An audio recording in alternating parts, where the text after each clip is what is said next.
A day in my life, graduate in Pinas, natig kuskus in SG. For today video day, nag-ready na ta sa ato mga outfitan. Ikauli na to day, kay aron gwapa ta ba, gwapa ta. Kay unsa na lay kaingon sa to silingan day, og di ta mangandam sa to sinina. Oy mo dito anak ni ko ane abroad, namura naman na siya og kuan oy. Na day, ikis ka sa akin. So muna guys, dapat rami jud atong outfitan kay para di ta maano sa silingan. So far, buutan man ako mga silingan guys. Ako mga silingan, di man himantayon. Kaya syempre, friendly biyata nila sa mga kasilinganan ako. No friend mi tanan.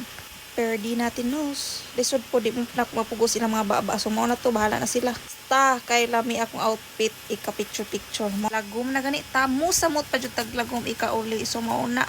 Basig matigam nga lagom ko nga lagom man jud ko. Lisod po nga perting inita dire. So lagom jud ka. Wa bay ako kailag lota dai mao na. Problema na nas mo tanaw. Uy, di na ako problema. Bye.